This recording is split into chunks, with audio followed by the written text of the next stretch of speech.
Isaac this. No, I'm not. Hey, good morning. I can't believe you did that to me. Good morning, everyone. Welcome to Fuel for Success. This is episode number 261, and thankful everybody's here. Matt just went ahead and hit the go button while I was still talking. We were bantering. He's like, on purpose. He's like, be quiet. Let's do the show. Yeah, he did it on purpose. Great to see everybody here. Today is a Thursday, and today we're going to be talking about business development and entrepreneurship and creating a business and being successful in business and finance and all of those amazing, awesome topics. And welcome to our live studio audience. And I'm here in Studio 11A in Hastings, Minnesota, and Matt is joining us from the Palm Tree Studio in sunny St. Petersburg, Florida. Man. Good morning, sir. How are you, my friend? Good. Yeah, I went live on you while you were in the middle of telling me something, just for fun, just to do it. Don't forget, Mike, I have the go live button too over here. I just have never used the launch button before. I've always let you use the go live button. Yeah. Hey, you know what's good for business people to have, especially That's salespeople, is this clicker right here. You can buy them at a sporting place. It's what umpires use or whatever. I gotta give it. Like. Okay, salespeople, this will really tell you how many calls you made. Every time you make a call, click. And if you get to the end of the day and you're not like past 100, you failed. You don't even deserve to eat dinner. Like you utterly failed. Carol, I need a clicker. No dinner for you tonight. Oh yeah, that's right. Carol has the clicker. I forgot. We use this on Carol for different things. I need a clicker. Carol, give me a clicker. That's what I want for my birthday. Now and every time you use the Segway, you're getting a click. This keeps accurate information. Instead of me guessing, clicks. Yeah, we could use a tally board too. But clicker is great. I love clicker because I like the tactile feedback and the audio feedback. Because there's a click and a click. Well, today's one of our favorite days, Mike. Wordplay. Talk about business. Business. Just the name business alone is powerful. What a name. Like, of all the names in the world, the fact that the word business is used for business, I like it because it's just a power word. And then entrepreneurship, I'm not sure where that came from, but hey, here's the deal. You can't even talk about becoming an entrepreneur until you can properly spell that word. Took me a while to really master the spelling of entrepreneur. Yeah. Well, the good news is most devices now have autocomplete, so you can do ENTR space. And bam. So welcome to technology, everyone. So that's the interesting thing is when I was younger. And I wish I could go back and we've talked about this, but shake myself and say, get better at business. Because when I was younger, I thought business was dull and boring and sales was something I didn't want to do. And the reality is life and business are like these mirror images of each other. If you can be successful in business, you can be successful in life. If you can be successful in business, you can plant a successful church. If you can be successful in business, you can have successful relationships because there's so many principles that lay on top of each other. Mike, you know what I believe? And we've talked a lot to teenagers. I believe, my son is 13, he homeschools. I'm putting him on a sales plan. He just wrote his first book. I'm going to help market it, of course, because, what good dad wouldn't? But I told him, I said, Caleb, you're going to be the predominant salesman of this book. And you're going to have to put in sales. Mike, I believe every teenager, if they don't go in the military, should do at least a year of hardcore sales, even if they're never going to sell again, which we all sell. I like that. For no other reason, Mike, at the end of the day, going through the grind of being a salesman, making all the cold calls, going through the rejections, learning how to handle objections, learning how to close.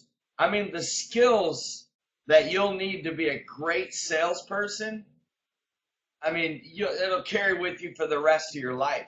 How many men never get their dream girl because they don't know how to sell? I mean, seriously, how many companies never grow because they don't have good salespeople? How many wives never get convinced their husbands to do something because they don't know how to sell? You know, how many parents can't motivate their kids because they don't know how to sell? At the end of the day, Mike, the more I've studied sales, the more I've been in sales, the more I believe it's healthy for everyone, even if it's not going to be your occupation, which, listen, to me, there's like being a salesman and then there's everything else. It's like the highest, most amazing, unbelievable, just fun, exciting. You know, most people don't want to sell because they're scared. Most people don't like rejection. Why we don't have more soul winners in the church? There's such a parallel there, of course. But you know, Mike, right. Look, man, how good it would be for every 18-year-old kid to graduate and take 1 year off, even if they're gonna go to college, take a year off and go sell. Like go into like hardcore sales for a year. I'm not talking about, you know, selling jewelry at a jewelry store. I'm talking about like real sales where you like got pressure to hit numbers and hit goals and make commissions.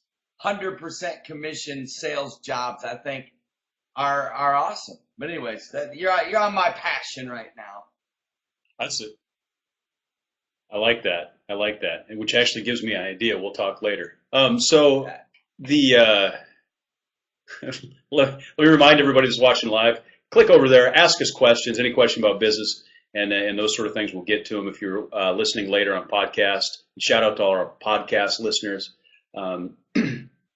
or even on YouTube, or watching later on fuelforsuccess.tv. So we've got multiple avenues to stream this content right into your lives.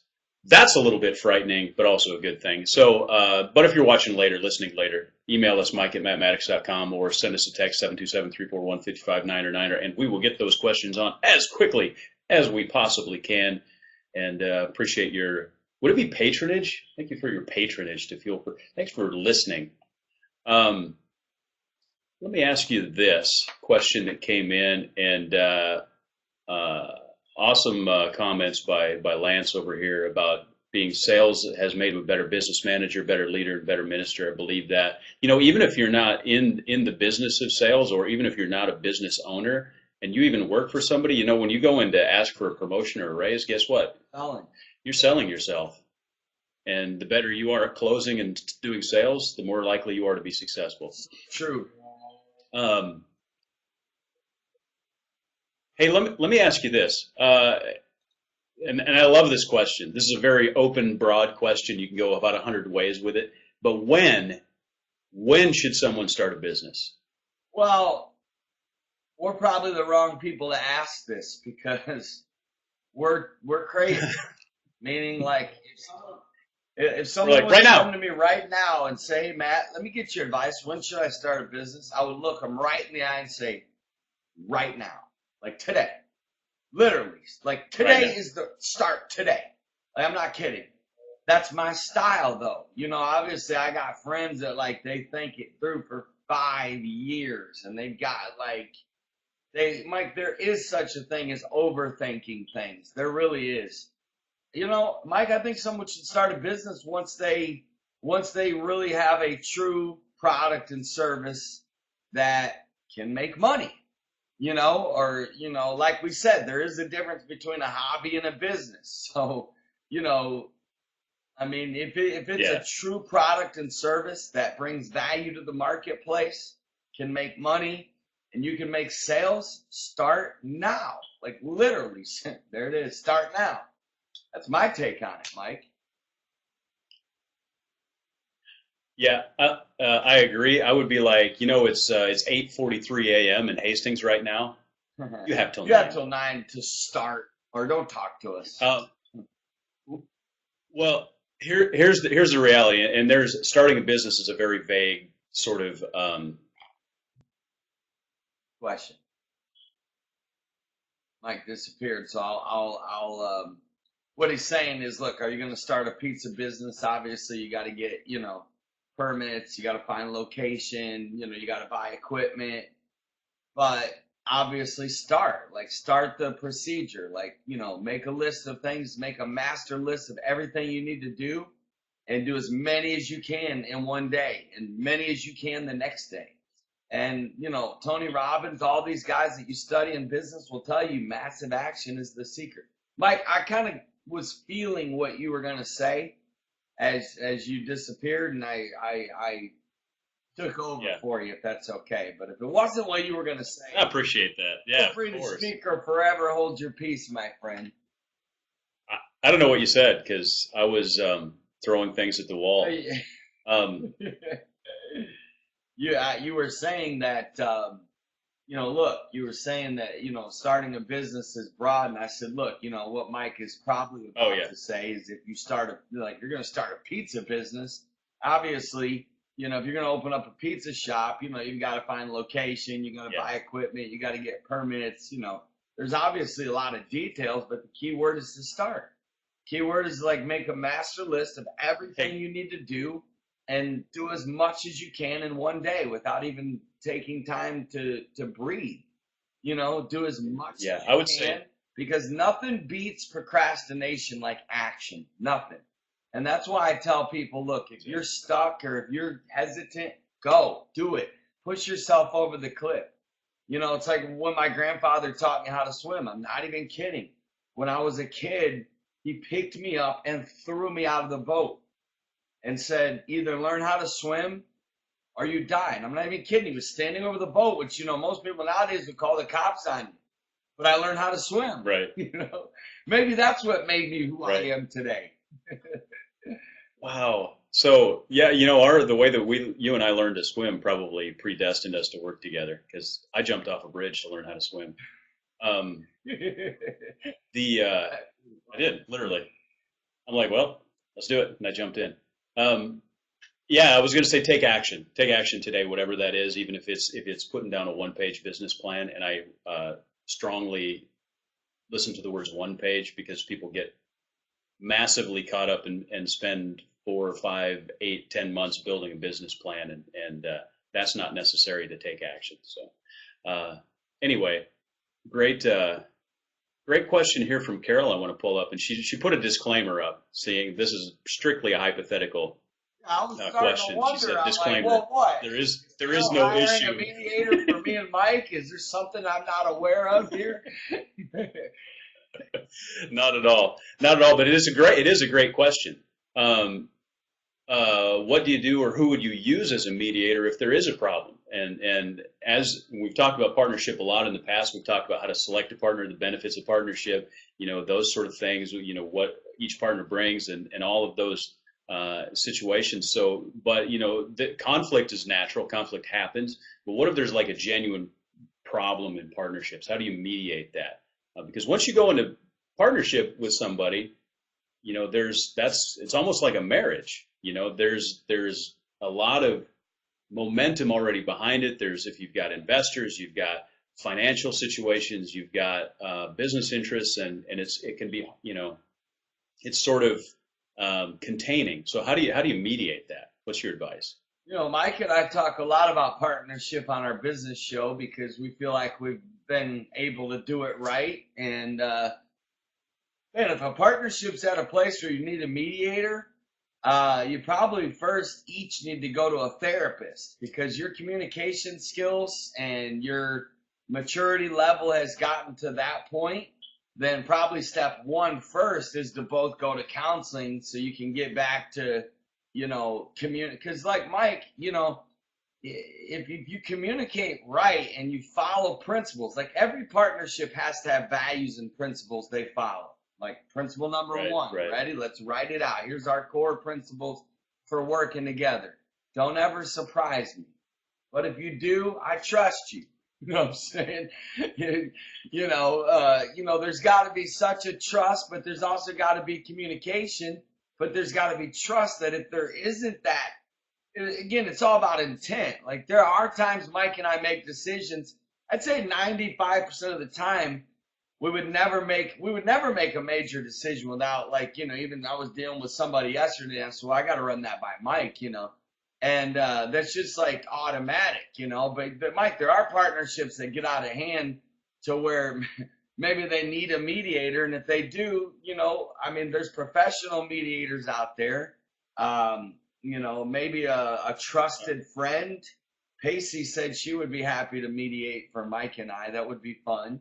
And you know, Mike, I think maybe it would depend. I guess it would depend on the problem for me to be able to answer. Yeah. Like, how serious is it? Right. Are we talking like, you know, major money issues? Because money can be tense. Are we talking about like just the fact that you guys can't come to an agreement about something? Are you talking about, I would have to know the situation before I would say what kind of action needed to be taken. Sometimes a mediator, Mike, again, you know what? Because I'm such a believer in fixing the causes and not, you know, not the symptoms. To me, a mediator is just a symptom. What about the cause that got you here in the first place? That's where I go, because I don't want to have to go back here again. So I would be like, okay, let's, you know, Mike, and you know what I love? I love Nike, the president of Nike. I forget his name, the owner, Phil Knight. I read something in a book that anytime he had a disagreement with one of his partners or one of his, managers or whatever, they had this rule that they would literally go into a room, sit down and talk about it, and you could not leave until it was 100% solved. And he said, I don't care if we got to stay till 3 a.m. We are not leaving until this is 100% solved. Well, I mean, you know, a guy like that, I mean, look, he's leading Nike, right? So obviously the guy's a smart guy. And I remember reading that and thinking, wow, this would solve so much. Like, let's sit down. Let's both have a legal pad, a whiteboard. Let's make lists. Let's talk about it. Let's clear things up. But we're not leaving till it's done. So I guess, Mike, the real issue is the cause of why you need a mediator in the first place, in my opinion. What about you? Yeah, I agree with that. If it's like personality issues or whatever, then it could be. Honestly, if you need to bring a mediator into a partnership situation, it may be time to consider ending the partnership and finding a way to buy out one partner or something of that nature. Go your separate ways, frankly. Again, it depends. I mean, there's a lot of different variables on that, and I would probably, suggest either a professional mediator or possibly a minister that you trust to mediate the situation. So. What happened to Lance's question? I was going to bring. Oh, there it is. Your partner put it. Wanted to pop that up. Friend. Hey, I got your back. He's one step ahead. One step ahead of me. How do you determine when, and I love this, how to pull the plug on a business? Ooh. Great question, Lance. It depends on the type of business. And he rephrased it. What? When to hold it and when to fold it. I don't know when to hold them. I think, Mike, it depends on the business on when and how. It depends on when is, and I think we've talked about this before, but it is a really good question. Have you lost passion for the business? Is the business no longer making money? Is the business, costing you your soul or your family? I mean, there's so many different variables of when. I'm one to pull the plug, Mike, only when, there's a book. Is by Seth Godin. I think it's called The Dip or something like that. I can't remember. I'll have to find it to get back to this. And he talks about this very thing, about there literally are times when you just got to say, okay, look, this business isn't working. Mike and I have actually pulled the plug on a pretty big business thing that we were working on over the last few years. Literally just pulled the plug. And it was on some training services that we were providing. And we just recognized that, it's just right now in this current, it wasn't producing what we were thinking it should produce for the amount of time we were putting into it. So we pulled the plug, and how we pulled the plug is we just stopped talking about it and, just kind of let it just kind of disappear, and, it depends on the type of business, Lance. I would need to know more about before I could tell how. on the type of business it would be, because it would depend on how many customers are there. Do you got to inform them? How many employees do you have? Right. You got to inform them and give them enough time so they can find a job. You don't want to just walk in tomorrow and be like, hey, we're shutting down. God bless. Good luck. I mean, you want to give people time. But again, it depends. I mean, is there cash flow? Are you shutting it down because you're moving? Right. Are you shutting it down because you got a better opportunity? Are you shutting it down because you have no passion? So these are my answers without knowing more. Yeah, and also consider, are there investors? Is there partnership scenarios? All of that stuff enters into it, and how to pull the plug is an even more complicated scenario. In some cases, remember that if you've got a good business idea and there is some cash flow, I would almost look at trying to sell that business or find somebody that would be interested in taking over the business if there's any sort of positive cash flow. Because just because it doesn't necessarily fit with where you're at right now, doesn't mean it won't fit for somebody else. And so that's one thing to keep in mind for sure. Yeah. Very good, Lance. And also, hey, here's the other thing. When you launch that business, you should have a plan, financial plan. You should have a basic financial blueprint for what you expect, like the next 18 to 24 months, next 36 months to look like, and so that you can know, I'll give you an analogy. When you have a baby, right? Every time you take them in, they weigh them, they measure them, and they chart their growth on a growth chart. And then there's a set of lines like the 30 and 70 percentile, and you want your kid to be within those guidelines to know that their growth and all that is within range. And two of my kids, my younger two kids, both had a growth hormone issue that caused them to sort of drop off the curve, off the bottom. And unless you take measurements, right, and compare it to what you expect, you don't really have any idea where you're at. So you need to, first of all, chart what your expectations are, and then you need to chart your performance and figure out if you're dropping off the bottom of the curve. Conversely, you need to know if you're coming off the top of the curve, because that means you're probably going to have to infuse some cash to support your growth, those sort of things. But measure, right? Measure your metrics, understand where you want to be. Don't be afraid to adjust those numbers down the road as far as your projections, because things change. Sometimes we pivot businesses, those sort of things. But that's going to be a key indicator that's going to let you understand, am I headed for the rocks? Do I want to, close this thing up before I crash? That sort of good analogy. So, am I heading for the rocks? Yeah. Good words, Mike. We have a really good question I put up here by our good friend Cherie. I say that right? Cherie. Cherie? How do you negotiate for a number that God said you could have when people are wrestling with paying you that much? You've had rejections over this number in the past, and the current group is only willing to go 75% of the way.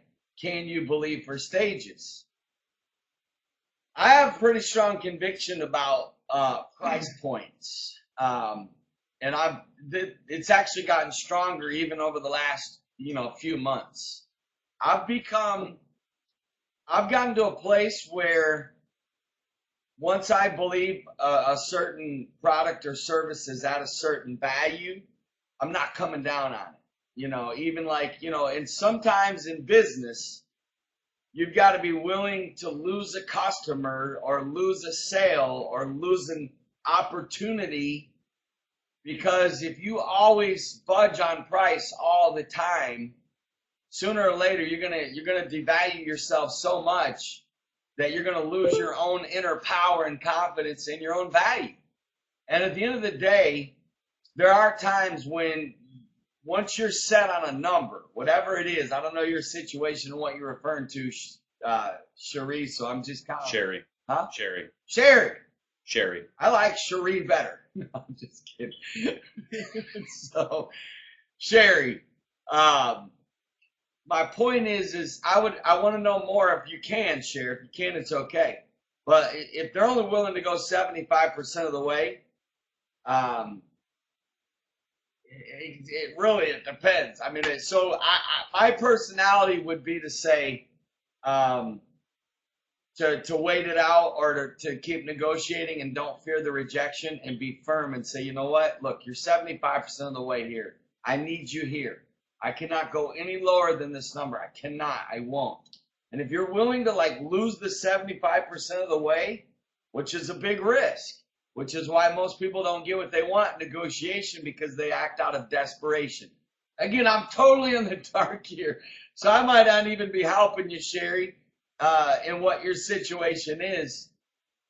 Oh, it's got a huge opportunity today.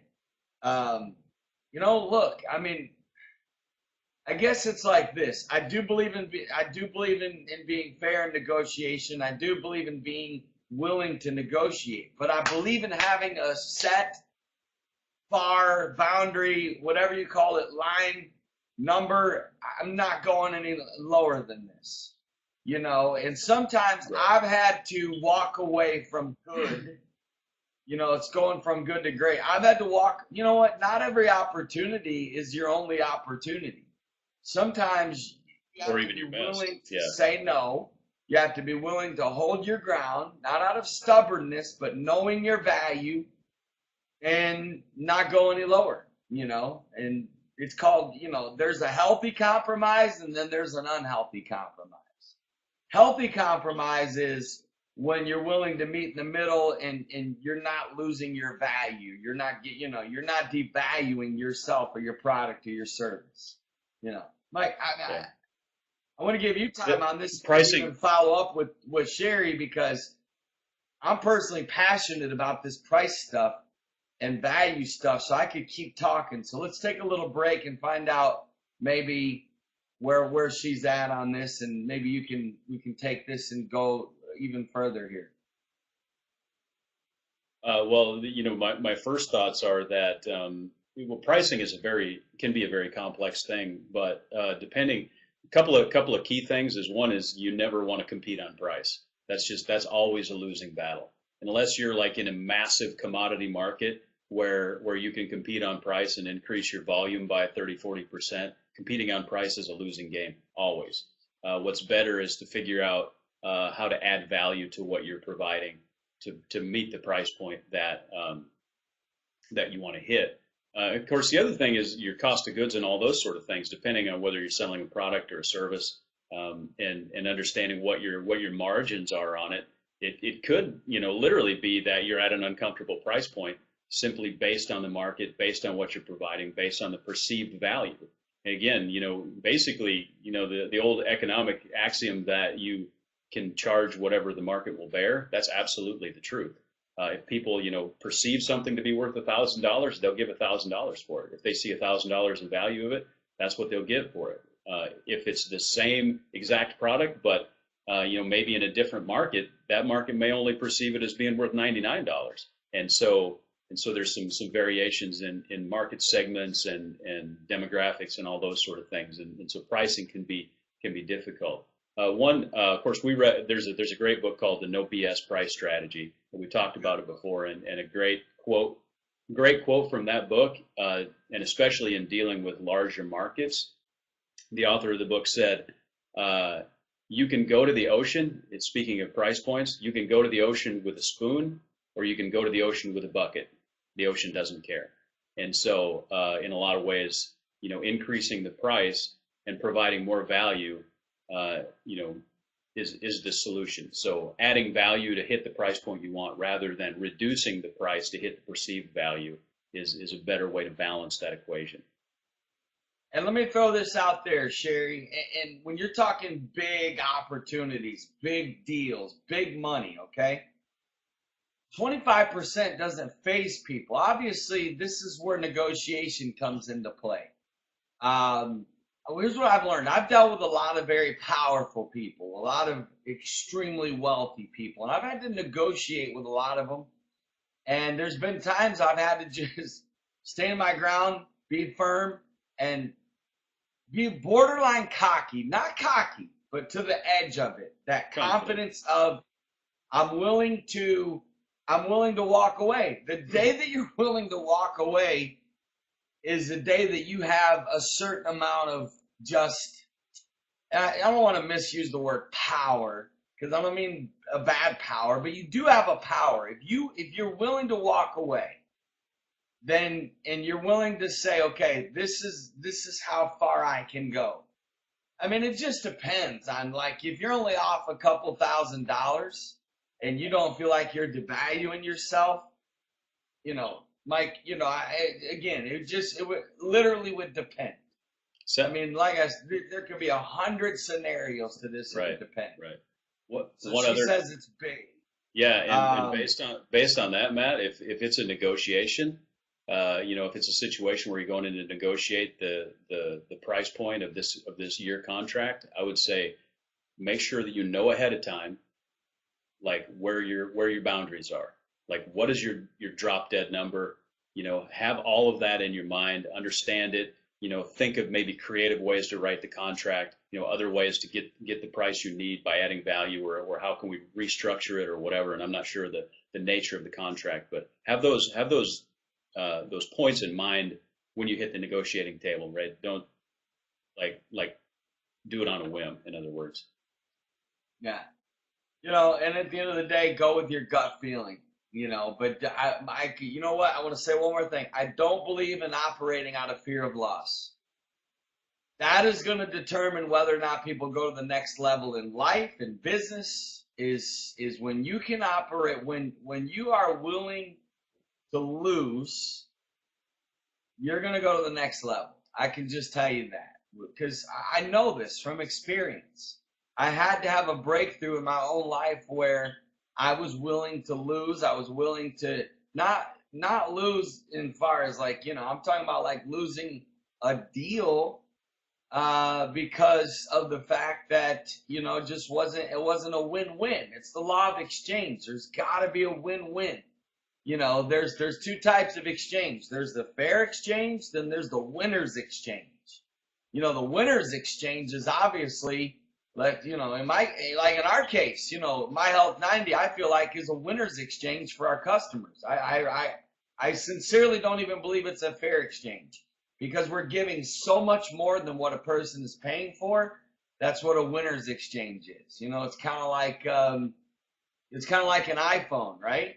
When you really look at the price of an iPhone and what it costs you, to have it each month or whatever, is it fair? It depends on who you ask. In my opinion, it's a winner's exchange. I actually feel like I'm getting more value from the use of an iPhone every day in my life and business than what I paid for. You get it? So it just depends on, what the situation is. Let's see what she said. Jason are going to work together, creating software for a big company. God impressed Jason with the amount. Jason, somewhat nervous, undersold himself, and thus will be getting 25% less. So he tried to get more. Okay, in that case, Mike, I would say that's just a lesson there. You've got to go with it. In other words, if you've already negotiated, you can always go back and ask for more. Then maybe that extra 25% is going to come from either another client or another product or service. But in this case, sometimes it's a lesson. I know it's a big lesson, but sometimes we've done this, Mike. We've learned some major financial lessons. It's true. Where we went for an amount and we could have gotten so much more. I'll never forget somebody even actually told me, they said, if you would have kept asking, you would have gotten more. And I really would have. And it was like, So in that case, knowing that, Sherry, I would just say, nothing wrong with asking for more, but at the end of the day, because he did undersell himself, which can happen, we've all done it. It's a lesson, right, Mike? Isn't that your take on it? Yeah, pretty much. Also, don't be afraid to be creative. And I don't mean in any sort of disingenuous way or dishonest way, but sometimes you can find creative ways to add value and increase revenue, even throughout a project. So,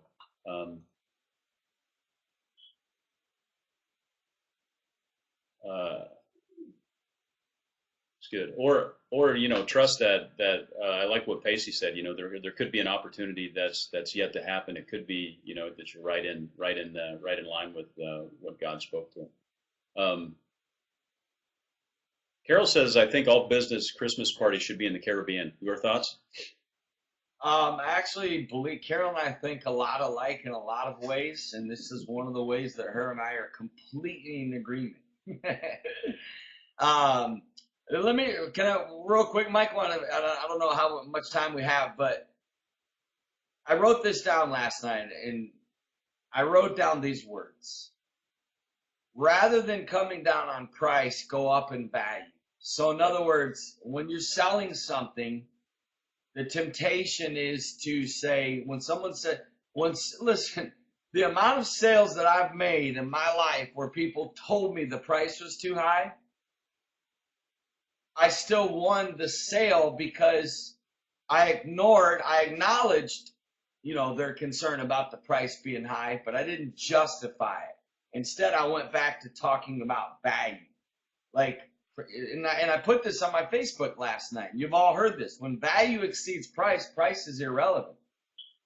Seriously. Caleb is seriously a really good baseball player at the age of 13 and has gotten incredibly better. It's something that's just clicking. He's gotten so much better over the last even 3 months. It's as a dad, I'm just like sort of in shock in a good way. But we were talking yesterday, and I said, Caleb, the investment that I've made in your baseball. He's worked with over 6 trainers, 2 of them Major League Baseball players, of which I've paid money for personalized one-on-one coaching, right? So one would say, well, but you got to understand the price, the value that I get for that hour of being able to work with a professional, and even some of the people that aren't professional baseball players but know as much and more. So in other words, when you're selling yourself or you're selling your product or you're selling your service and they clamp on the price, they get nervous on the price, don't let that take you back or make you afraid. Stop talking about price and go back to start talking about value. Because once people see the value, the price becomes irrelevant. It really does. Like, right. Would I pay $500 for someone to play catch with my son? No. Would I pay $500 if someone said, look, it is a proven fact that the last 25 kids that I have worked with, 20 of them played in the major leagues. Now $500 is nothing. You get it? So the value is the real issue. Right. The real issue is not price. The real issue, Mike said the words perceived value. What's your thoughts on this, Mike? I agree 100%. And here's an example from industry is that you can go get like competitive analysis reports for certain industry sectors. Like for example, we're in the health and weight loss and wellness sector. Market sector, and so I can actually go out and get a competitive analysis report from companies that do this for a living. What they do is build and sell competitive analysis, and to get like a 10-page report, literally a 10-page report, just 10 pages of paper, but the information in it, $3,000, $4,000. Well, those companies are making tons of money because people pay $3,000, $4,000 for this 10-page report. Why? Because they'll make $50,000, $60,000, $80,000, $100,000 from the information. So the value of that information far exceeds the price. And so sometimes we get caught up on, well, I don't even pay $3,000 for 10 sheets of paper. If it's going to make me $60,000, I'm absolutely going to spend the money on it. You see what I'm saying? That's right. Most people don't get that, Mike. They don't look at it like that. All they look at is like, oh my God, you're paying. It's like this. Last night, I spent $21. Hold on. I'm going to show you. He's going to show us. We're getting a visual right here for you 39 minutes into the show that we should have. You see this? Yeah. You see this? That cost me $21. I mean, you know what this is? This is green tea. You see in there? Yeah. That, my friends, cost me $21. You hear me? That's it. This is how small it is. You get it? $21. A lot of my friends would look at me and say, there's no way. But you got to understand, $21. The benefits that I'm getting from my health from this, because I get one body, and this body produces a lot. I'm a dad. I'm changing the world. I lead a business, a missions movement. $21 is nothing. Like, so even the amount of money that I spend on juicing, health, whatever, it's not about the price. You know, it's the value that I get out of this bag of tea far exceeds $21. So when he said $21 for this 2-ounce bag of Eurokiro green tea, which is one of the highest qualities you can get, I'm like, pull it out. No big deal. You get it? So stop being a cheapskate. You people that are cheapskates, you got poverty thinking up here. I'm all about saving money. I'm not all about thinking that, you got to be careful. Some of you are killing your prosperity by always speaking against price. So you got to think bigger than that. Sometimes you got to say, I'm worth that. I am worth $21. It's good. And we're at 41 minutes, so let's wrap this thing. Yeah, Al's secretly admitting that he keeps his weed in a Tivani bag. That's clever, Al. That's what it was. I got a whole bag of weed in here for $21, Al. It was an unbelievable deal, buddy. 2 ounces. That's a good, yeah. That's right. That's right. Sherry. I always want to call her Sherry. Sherry! Hey, we love you guys. We'll be back Tuesday. Mike and I talk about health and weight loss on Tuesday. And hey, speaking of, if you really want to be healthier and you want to lose weight, go to myhealth90.com and join. You either can pay one time, monthly, or weekly. But whatever you do, do it because your health is worth it. You getting healthier, getting coaching, losing weight, mastering, the health in your body is worth it. You're worth it. You are worth it, my friends. Go to myhealth90.com. Check it out. Mike's putting it up there. If you like our shows, tell your friends and family about it. We'll be back next Thursday to talk more about business and entrepreneurship. Mike, we missed the sales tip of the day today. So hopefully, sales tip of the day. You ready? Stop talking about price. Start talking about value. Bam. We love you. We'll see y'all tomorrow. Have an awesome Thursday.